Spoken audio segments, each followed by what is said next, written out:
That's it. We're on. Okay.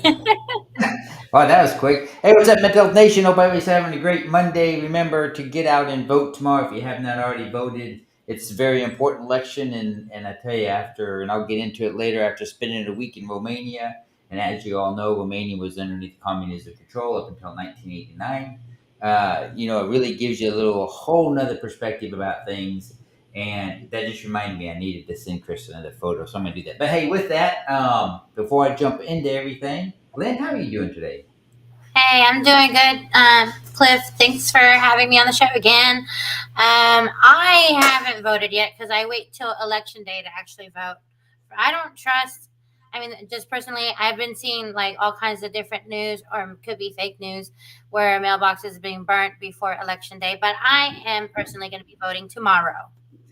That actually has been happening. It was happening out in Washington State, where I think three or four of the drop boxes were being burned, and then some of them were being vandalized. However, it's my understanding they caught the person that was doing that. Good. Well, I And so think I also heard about it happening in Arizona, and then I heard something that it was fake. Like I don't know. You can never no, trust the media. ones I saw, the three I saw was in Washington State and Oregon, I think, up on the West Coast.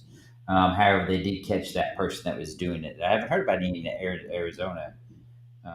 So You could always tell when it's election time because every other commercial is yeah, I an know, right? election commercial.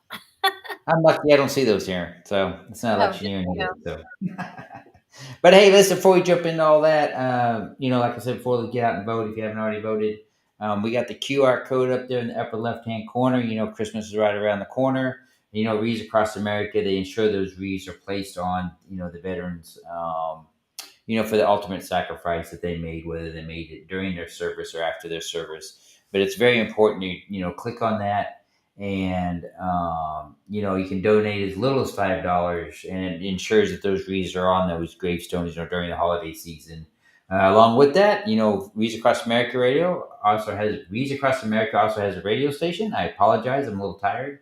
Been up since about 5:30 this morning to fly back from Romania. But Reason Across America Radio replays my podcast on Fridays at 8 p.m. and Sundays at 10 p.m. It's super easy to find. Just download your iHeartRadio app, your TuneIn app, or your Odyssey app, and search for Reese Across America Radio, where you can see not only my great programming, mine and Lynn's great programming, but also all the podcasts they have out there. And not only that, they play some really kick-ass music. I'm sorry, they play some really kick-butt music, and along with that. We have 10th Mountain Whiskey and Bourbon. As you guys know, I'm a big fan of 10th Mountain Whiskey. Of course, I don't get it here in Italy as much as I want, but I do have mules that bring it back and forth when they come. And that's a complete joke. It's a joke, everybody out there. I'm only joking. They're not muling. They're bringing us gifts. Uh, and so that way I can not only keep me stocked, but all my Italian friends that I've slowly gotten addicted to the. Hello, Brian. How you doing? To Hi, the 10th Brian. Mountain Whiskey. We have what is that? Veterans Mortgage down there. You can scan that QR code. Interest rates are dropping down some, and so if you haven't bought a house or looking into buy a house, it's very important to be knowledgeable about that, and they'll be able to help you out there. And of course, you got PCS to Paradise, and hey, if you retire and you want to move, why not? PCS to Italy. I'm having a great time out there, enjoying my life so far here in Italy, and been here almost a year now. It's hard to believe. I came out here December 17th last year, so it's getting close to be a year. And it's amazing how fast time flies, right, Lynn? It's just it just seems like the other day I was doing my first podcast from Italy. Now I'm several in, but and you were waiting for your Jeep to come in, and Yes. now you have your Jeep and you've had it for a while, so it's pretty incredible. But hey, what's going on with the Reverend Warrior? We haven't talked about them for a little bit. Okay, so like I have some updates for Reverend Warrior Jack's Beach. So normally our hike is in March. And everyone looks forward to the March hike because it's around spring break and everyone gets to let loose for a little bit.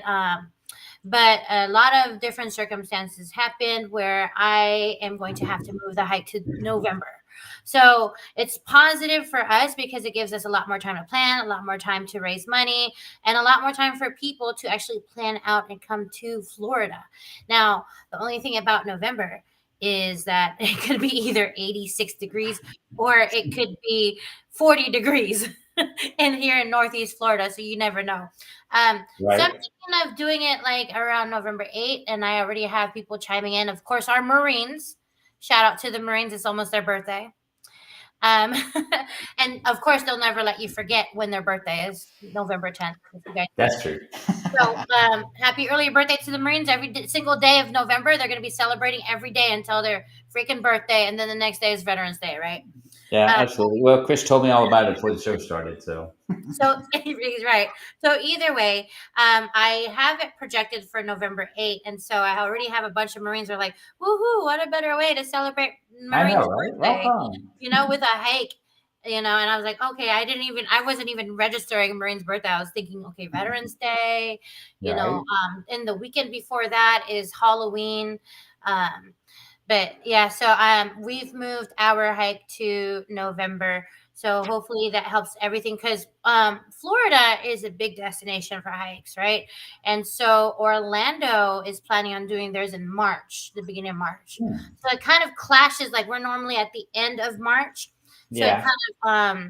it kind of clashes. So I want people to be able to experience every Florida hike. So every month where it is nice weather, that's when we have hikes. So it starts off in February, which is South Florida, which is in Fort Lauderdale, which is a great hike. Kendra Garcia, Yeah. she runs that hike. She does amazing with it. She took over from Angelo. Angelo left her in a great spot. Then we have Key West. No, wait. So that's February. No, and then March we'll be having Orlando. So Okay. I'm not doing March this year. And then April, so we call it the Southeast region. April is normally Savannah, Georgia, which is only like an hour and a half away from me. Oh Um, wow. Okay. so April, and then we don't do May. May is too hot.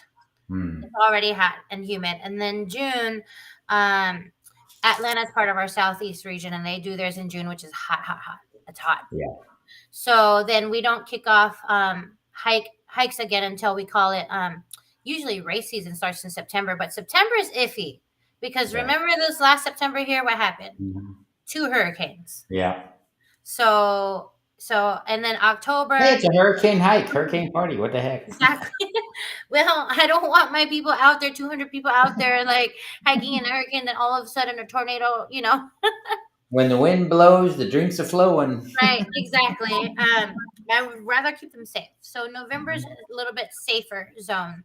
So November, October, Fort Walton Beach and slash Destin does theirs, and then November will be us, and then December is Key West. Nice. So Yeah, Chester Baker says, "What doesn't kill you only makes you stronger." That's true, Chris. That's very true. that is so true. It's not the wind that'll kill you; it's the Volkswagen that it's blowing by that'll take you out. And then it's funny. Oh, I have some comments from Monica. She says, "Do you have any holes from your from after being in Transylvania? And holes in your No, neck?" I don't have. Nope, I didn't get it. I checked. Nick, Uh, Dave, but Becky, Megan, and I, awesome love, spent the day together on the beach yesterday. I am so jealous. Where was nice. my invite? Wow, really? I'm so Man, jealous. they're right And then there hanging. Well, they probably won't do that again. she's But still hey, recovering from the I know, Marine. right? But shout So, out to Monica. Thanks for tuning in, Monica. yeah, thanks, Monica. Super happy to have you on. Hey, I was reading on the story about the incident happened in New York with the squirrel and the raccoon. And I want to talk about that for a second because birds Oh are yeah. important. What a horrible, horrible, horrible overreach of the government. And I don't get political on my show, but the effects that this has had on so many people's lives and American lives, the fact that they went in because some person in Texas was jealous that the squirrel was getting more views on that social media page than hers, that she made these false reports. And Mm-hmm. then they didn't even do the due diligence investigation and went up euthanizing these two animals that this couple had for years. They rescued this baby squirrel after the mom got hit and had it for 7 years, and the same thing with the raccoon. And doing social media posts with it and stuff. It's just a horrible, horrible, absolutely tragic event that never should happen. And I'm an animal lover, have been my whole life, and it just broke my heart, to see that. And VTT has the scroll out here right now. That sign is up on the screen, and you know what? Support the cause. Scan that and buy that shirt because Well, what happened should never happen in America, and it was absolutely tragic and absolutely asinine. what I One don't more year. understand is how is squirrels aren't illegal as a pet, are they? Because I've seen squirrels like They do their little jet ski thingies around like a Mm. little pool, and they do like little tricks and stuff. So people Well, have I so think what they were saying, I don't know those stories, that the person didn't have the proper permits or yeah. something with Chris it. says you have to have permits. But he also ran an animal sanctuary. The Mhm. squirrel we used to raise money to, help other animals, and same thing with Fred the raccoon. And so it's just a really sad event. But shame on the government people for not doing the proper investigation and everything. I'm not going to go in great details. You can read about it online. All I'm going to say is I absolutely do not support that and what they did. And it's absolutely because, when growing up as a kid, my dad worked for the conservation department, a little bit different, but when they would have animals on display at the state fair there in Sedalia, Missouri, the Mhm. baby animals we would bring home, and it would be most times it's raccoons or possums, and we would raise them until they're able to let loose in the wild. And we did that all the time, something with that. And so, sometimes these animals are able to be released back and sometimes they're not, and then you have to find them, suitable areas for them to be. But, so that's something that I grew up doing. And, I remember playing with raccoons, and they're so much fun to play with, especially as a kid. We used to put football gear on, and we had one named Rascal the raccoon, and he would go wrestle with us. We had a pet vulture growing up. You guys see pictures of that? I've talked about, Baby the vulture we had, and as a second grader, I'd be out in the front yard playing with his vultures. It was quite funny.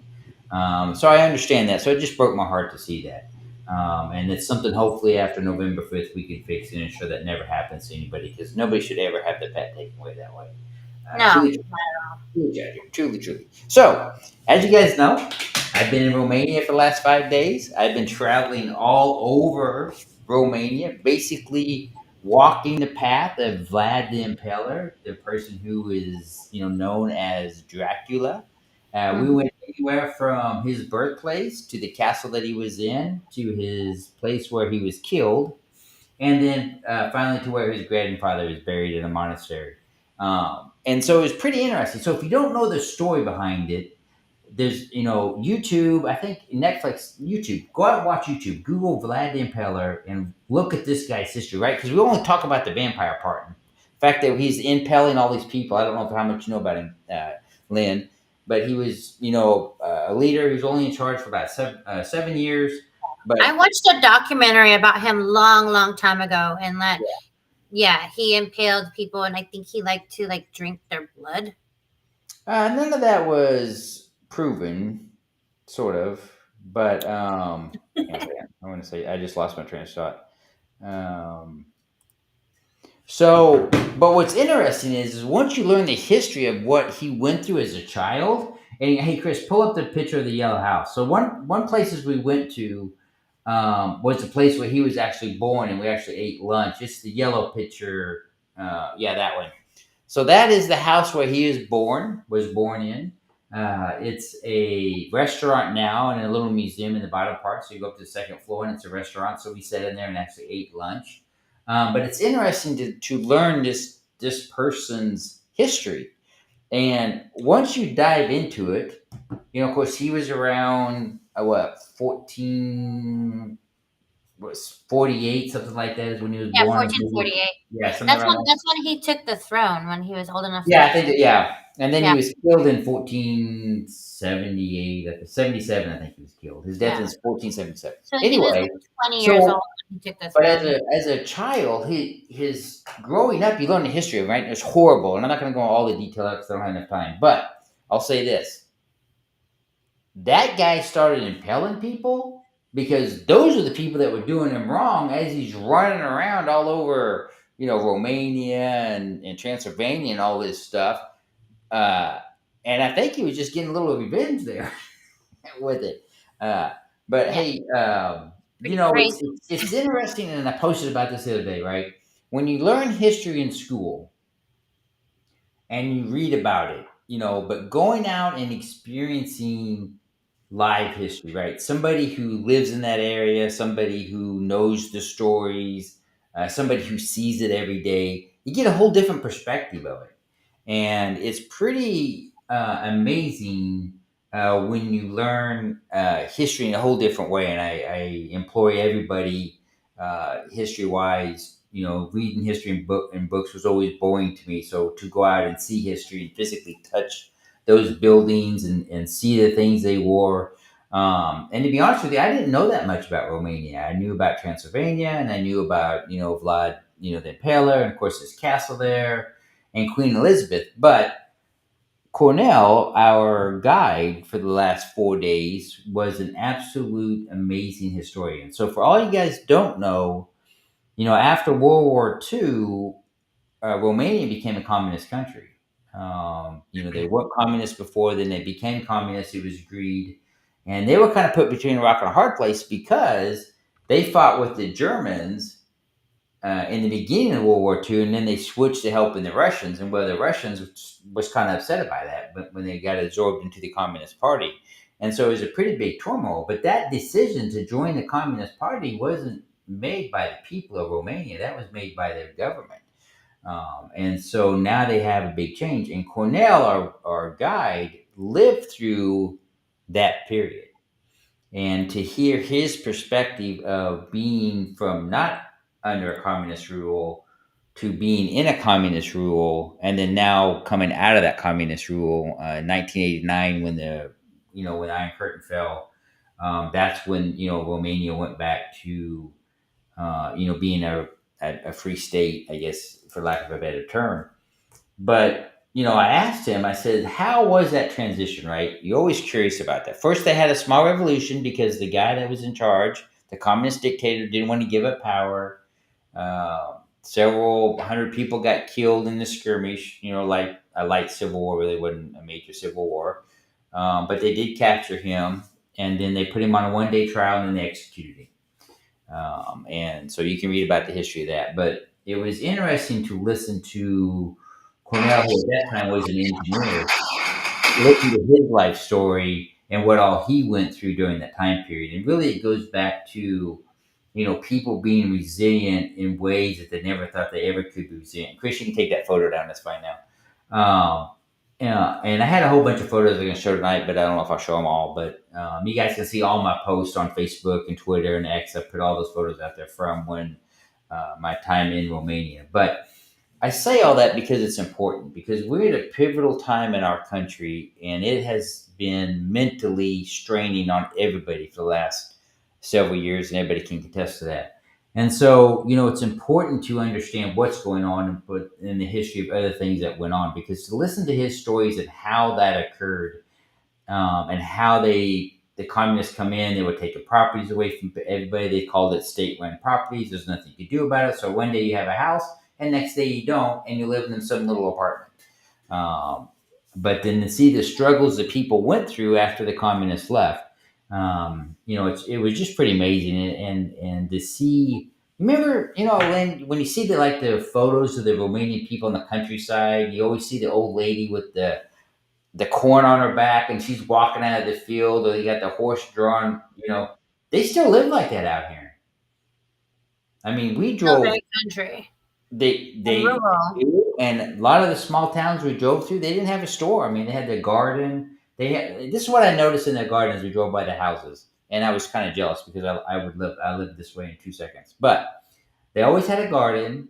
They always had a grapevine, and of course, because it was wintertime there, it's getting cooler late in the fall. They always had cabbage growing, and of course now they're storing food and get ready for the winter. But it was just a very simple way of life that these people live, and it was quite amazing.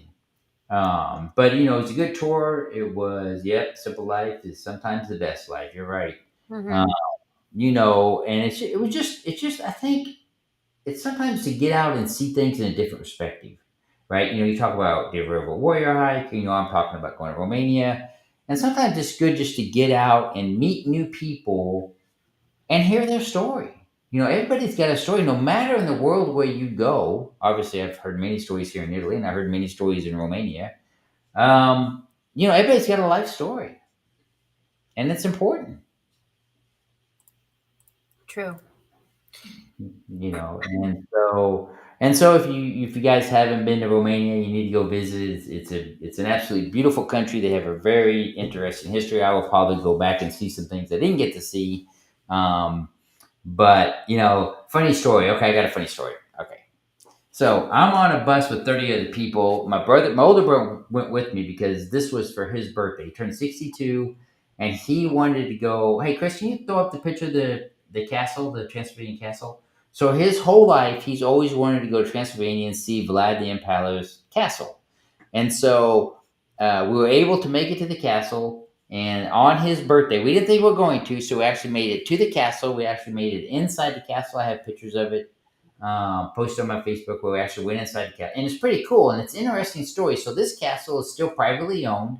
When the communists left, the family, told the government, "Hey, we want our property back." Queen Elizabeth I originally owned the property.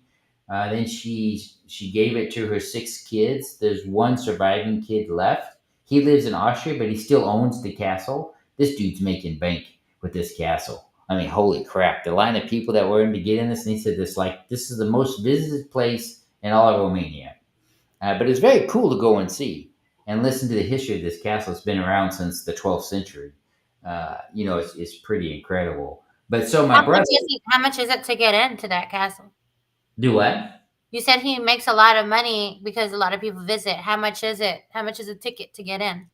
I don't. The our tour group was €20, €30, and there was probably on the day that we were there, probably if 1,500 people or more. Wow. And we were only there for a short time. We showed up because we were late leaving the other castle we were looking at. We got there at 3:45 in the afternoon. They stopped selling tickets at 4, but we still had to wait an hour and a half. And I posted a picture of the line. You start at the bottom of the hill and you go all the way up to the top, then all the way back to the back of the castle to go inside of it. And then you go up to the third floor, and then you kind of work your way down. And so it's not a fancy castle in what you would think castles would be. It was kind of more of an outpost fighting type castle. But it was pretty impressive, and you get to see, of course, they have not the real furniture because that kind of disappeared in the communist rule. Supposedly, it's in a museum somewhere. Um, but it is interesting to see all that and see how they lived, and then hear the stories behind it. But yeah, this guy lives in Austria. He's making a butt ton of money off his castle, and now I need to go find a castle in Romania, come up with some wild ass story, and then get people to come to it. Right. I But wanted to ask, you remember how you said you were flying a small airplane out there? How was the flight? oh, yeah. What was the So airline called again? we flew on, I kid you not, on it was an Airbus Nero, but the airline was called Wizz Air. That's right. Wizz. And so you knew at the beginning, the fact you're flying on Wizz Air, it was going to be a good trip. And it was a great trip. Uh, I'd never heard of Wizz Air. It's like a Spirit airline. Uh, Hmm. it's a no frills. And if anybody who's flown in Europe, the planes are completely different over here. The seats don't recline. They don't have a lot of padding on them. They're very utilitarian. And so the flights are cheap, but you pay for everything. I mean, you can carry one small bag on, and you can check one small bag, but anything other than that, you're paying for it. And then all your drinks, all that stuff, you have to pay for. But it was very clean. The airplane was very clean. It was a nice flight. But yeah, so we flew in on Wizz Air, flew into Bucharest, spent the one night in Bucharest, went to tour around there. I got my first taste of Romanian food, and it was great. And I had ate pork almost the whole time I was there, and cabbage. But hey, it was good food, so it doesn't matter. After eating pasta for 9 months, it was a nice break. I don't think Uh, I've ever had Romanian food. it was really good. I mean, it's very simple food. Hmm. It's very fresh, like here in Italy. It's the recipes are very simple. On the second night, no, the third night, we actually stayed the night in Sibil, uh, Romania, a very old town. They still have the fortified town there from the Middle Ages. But they had this little program the government set up to where when, a group of tourists like us came in, they have the Romanian people who live on the farms and the government subsidizes them. And then they have, like us came in, and I took pictures. I think I gave you those pictures, Chris, if you got pictures of us sitting around a table. Um, you go and you actually have a traditional Romanian meal that they would eat, for dinner. Yeah, that's it right there. And I think I got some other pictures of food I sent you. But so what they do in Romania, yes, that's the lady that hosted us. That is Cornell, our advisor, and that's me.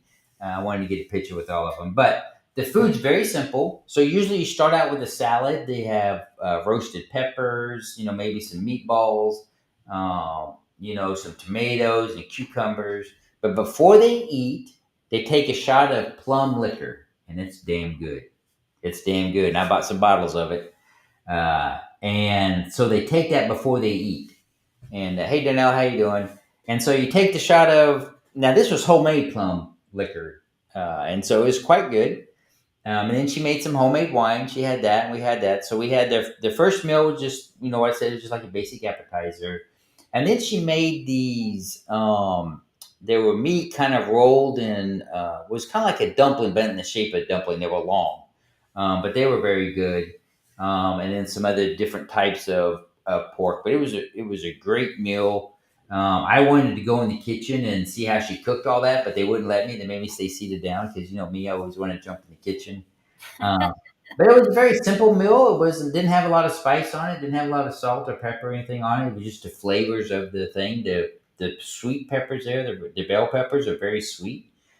This is kind of like their sour cherry season, and so it was pretty. Oh yeah, justice for Peanut. Daryl says justice for Peanut and Fred. Yeah, Peanut's the squirrel, and Fred is Mhm. the raccoon that was euthanized in New York. It was truly sad. And yes, thanks for that. We talked about that at the beginning of the show. Yeah, I never heard about that story until I opened up social media today. So Yeah, it pretty was just tragic. terrible. But so that was great to sit down and talk with them and hear here's the thing. So many great conversations happen over food, right? And this is, I did a podcast a couple weeks ago at kind of the restaurant I work at. And then one of the things we talked about is, Americans, when we sit down and eat, yeah, it's okay if you're late, you can go back and listen to it. When you sit down and eat, we're always in a hurry, right, Lynn? And why Yeah, is that?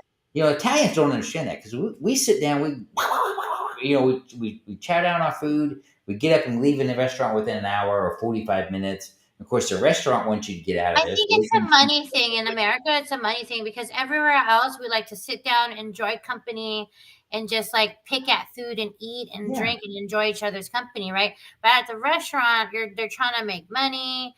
The yeah, servers want to get tips, and then I think it's just Americans in general. They're always in a hurry. What are yeah, you in a hurry for? Like, yeah. That's chill, what you Italians know? say. What are you here for? And so my last Ooh, podcast 2 weeks ago when I was at kind of restaurant, that's what we talked about, the cultural difference of eating in a restaurant in Italy mhm, and eating in a restaurant in America, and how in Italy a lot of Americans don't understand that the waiter's not going to come around and hound right. you. You have to motion to them because to them they find it rude if they would come over. And same with asking for a check. They're not going to ask you if you're ready for the check. You have to motion them and let them know that you're ready for the check and ready to leave because they're just not going to ask you. And for a lot of Americans, when they come to Italy and they don't know that, they get very frustrated. Because why isn't he take care of me? Why hasn't he asked to fill my drink? Because what they want you to do is sit there and enjoy your family, enjoy your friends, and have that conversation. And the same thing with the dinner that we had in Romania, and every meal that we had in Romania for dinner was kind of the same way. Nobody was in a hurry. They sat there, they had their drinks and enjoyed the food, and the food come out slow, and nothing was really rushed. And I think we kind of need to get back to that because, to have conversations with people who were strangers when we started, but they're not strangers when you leave, kind of like with Reverend Warrior, it's nice to have those conversations and not feel rushed. And we need to slow down some Mm-hmm. and I quit think so eating. too. It makes it's quality over quantity, right? Yeah. You're just having that quality time. I think it's special versus rushing things. Oh, absolutely. And one thing about it in Italy, when you go out to eat, whether people if people know this or not, you pay a certain amount of money for that table. It's maybe €1 or €2, and so the restaurant doesn't care whether you sit there for 1 hour, 2 hours, 5 hours, 6 hours. They don't care. That's your table till you decide to leave. You can order one meal, two meals, or no meals. That's still your table. They don't care. Right. That's you can stay there for however long you want. And so it's nice to go in there and sit and just enjoy that. But I think too, for your mental health, I think it's helpful. I think it's good to have that, that time and space with your family and friends just to talk about things and just slow down. We get too wrapped up in too many stuff and get stressed out over too much stuff. And I think for a lot of it's just taking time to slow down and to kind of reflect back on things would have a lot of, I think it would have a lot of good benefits for us both mentally, to take that moment. We're always going so fast, and you never just take that step back to take a breath. I think that's very important, Lynn. I think it's also safe because think about the people who are in a hurry when they're driving. Hmm. Causes a lot of accidents. Like, chill out. You're gonna get to your destination, and a lot of accidents happen because people are reckless. So Yeah, just in all aspects of life, like taking time out for yourself, taking time, slowing things down for friends and family, and then just slowing down when you're driving. yeah. I think is super important, or at least follow the speed limit. Like, don't be that asshole. And of course, Darnell's saying, "Hey, you need to always tip and then tip." But in Italy, you don't have to tip; it's not expected. I will tell you in Romania that they don't. They would appreciate if you did tip, but usually no more than ten Yeah. percent. If you eat in a restaurant or if you're having your nails done or something like that, normally it's 5%. Well, Um, and then so, but in unfortunately, Italy, they don't care if you tip or not. when I was a server, because I worked in the service industry for a little bit, when I was a server, the people who would stay at the table for a long time, we used to call them campers. Oh, these people are camping out. So Hmm.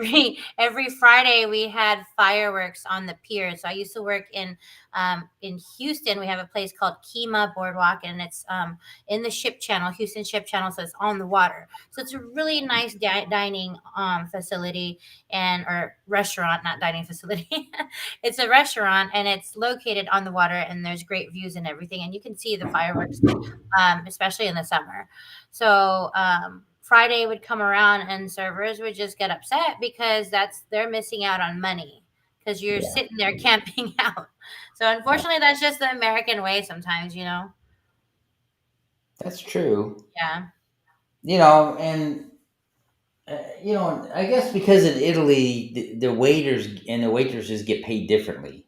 Hmm. They don't make They two don't work off dollars the an tips, right? hour. Yeah, Because I yeah, used they to don't. only would make Yeah, like $2.50 an hour, and then if I didn't make that in my tips, then they would pay me the minimum wage. But I usually yeah, made it up in my tips anyway.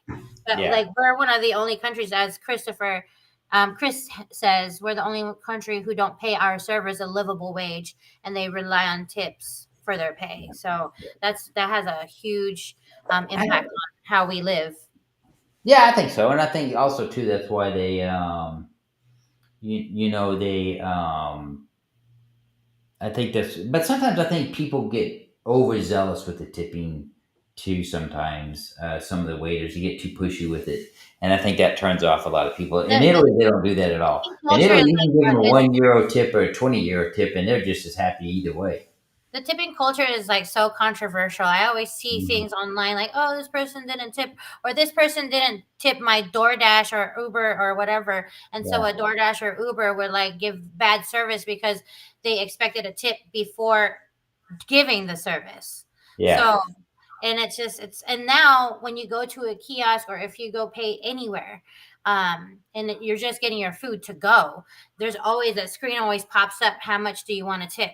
Like yeah, now, I feel like a jerk because I selected no tip, and you're sitting there looking at me like you're supposed to just serve me my food and go. Like I'm not sitting yeah. down to eat. I'm not really getting service. But now you're like making it seem like okay, here's the tipping screen. Like, and now I look like a jerk because I'm like, okay, I didn't really receive service. Should I tip or not? Right. Yeah. Well, yeah, I think it's all the personal choice, right? Whether you feel like you should. But yeah, if I'm getting something to go, I'm not tipping. I'm sorry. Yeah. I mean, I'm not, I'm Starbucks not, does it, I'm right? not going to. Starbucks does it. I think I've seen like ice cream shops do it. There's other places that do it too, like and I'm not knocking them for doing this, like little mom and pop shops after serving Yeah. you your Well, I food. mean, if they have So, a jar there that says, yeah. tips and you throw your extra Oh, change in, we don't that do I'll do. jars anymore. Nobody Yeah. carries cash anymore. So it's on the Yeah. kiosk. It's on the. They flip the screen over and they're like, okay, pick something. One like 10%, 15%, 20%, and then sign, right? So there's not a tip jar anymore. Nobody uses cash anymore nowadays, unfortunately. Yeah. That's But yeah. true. Except for here in Italy, they use it. Daryl, no, And they this don't is like not. making change. Daryl asked, "Is this grunt style?" No, it's not grunt style. But I am with. I also work with Irreverent Warriors, and our new parent company is grunt style. But we're still a Oh. nonprofit under our 501(c) is Irreverent Warriors. Oh, okay. Yeah. Nice. Didn't know that. All Our right. our parent company is actually it's grunt style. It's their nonprofit section. So they have a nonprofit section. I forget what it's called. But yeah, where they use now because we do the hikes and all that stuff, they're using since we've merged with them, it's called Ground Style Foundation actually. So it's the foundation. Yeah. Since we've merged with them, they've been using our 501(c) as nonprofit. So we're still operating as Irreverent Warriors. Oh, okay. Yeah, Chris replied today talking about, how Gruntworks is and ran Yeah. by Veteran Trash Talk. So That's Chris absolutely says true. that Veteran Yeah. Trash Talk is Gruntworks run by Veteran Trash Talk. Yeah. So yeah. I moonlight. So Chris says I moonlight for IW and they are under GSF. Yeah. Lynn just moonlights. That's right. Yeah. Lynn does a lot like I do a lot. And so, of course, I got back from Romania today, and Thursday we're leaving and going to Puglia to go down to the beach area. And so that's going to be super fun for about 4 days and then come back and do some other stuff. And so it's my brother leaves November 18th to fly back, and then he'll be depressed because he's not in Italy no more. Chris says we had her first. Yes, I was with veteran. I've been with Veteran Trash Talk first, and my loyalty and allegiance is always going to be VTT. Yeah, absolutely. Yeah, ours is too, right? Yeah, Yeah. always VTT, always, always, always. But hey, listen. So no matter what political arena you're on, and I don't care about that, but I was in Romania on the bus heading to the airport, and I saw this. So, show that photo, Chris, and then I'll explain it to the people who's going to watch us later on Reads Across America Radio. So, What does that say? so that is a picture of Trump, and it's a political picture. And Is so it basically, what they're saying for or against? is, I'm a Republican, this party, and we have the same values as Donald Trump as the conservative movement. Because Romania is going to have, I think, elections next year in Oh, November, okay. or maybe this year. So I just thought that was interesting that they had this on it, and it was a big picture. And so they're saying that we basically have the same values, the conservative values, as Donald Trump portrays here in America. And I just thought that was kind of interesting to see randomly as we're driving to the airport. But I did ask Cornell what that meant, and that's what he said it meant. And Okay. so the mega movements, worldwide, you hear that. And it's pretty impressive to see. Something so random that you didn't think you would ever see. So, Chris, you can throw that down. I just thought it was kind of funny. It was just something that I saw. But hey, we're gonna close this out. I'm tired. I want to thank everybody for tuning in. Um, but before we do that, we're gonna go through a whole bunch of stuff here real quick. So first thing, Reads Across America, that QR code up there in the upper half line corner. You can donate as little as $5 to ensure those reads are on that. The past veterans and stuff that have passed on their tombstones during the holiday season. You have 10th Mountain Whiskey up there in the upper right hand corner. It's not a QR code, but you can Google them. And I guarantee if you order their bourbon in the sherry barrel, you will not go wrong. I have drank that many times and got many a times addicted to it. You go 10th, what is it, 10thwhiskey.com. That's their website. And Chris, you can throw that up there in the chat. Then you have Veterans with Mortgage. And you can Use use the code VTT. code VTT to get a discount. I think it's like 10% or 5%. I'm not too for sure. Then you got PCS to Paradise. You can shoot on that QR code. And with that, Lynn, why don't you tell them about the Veterans Trash Talk t-shirts? So, the merch store. www.veterantrashtalk.com. www.veterantrashtalk.com. On there, you can find all our merch and all of our podcasts. And you can find our About section. And on our merch, is that where they can get the Peanut 2024 shirt? Is Yeah. that right Yeah, there. the don't Peanut the tread on Squirrel. me. Is that what it says? Don't tread on me. I think is what it says. No, no, no. It says Peanut the Squirrel 2024. I That's thought they that's had one that said "Don't tread on me" too, but maybe I'm thinking I something else. they there might be. There's a few shirts out there. Yeah. Oh, the text below says "Don't tread on me." Oh, okay. So there you go. Okay. Yeah, don't tread on me. And then you have Peanut the Squirrel on there. You can get our shirt there. And don't forget to follow us on all of our social media. We're on every Mhm. single platform. Every Facebook, we single have time. a group. It's called VTT Official.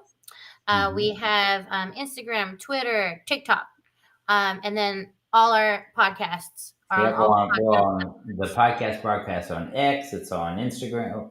Is it on Instagram? No, I don't do Instagram anymore because they changed the rules. But hopefully one day we'll be on TikTok. We'll get enough people watching. We can get on TikTok.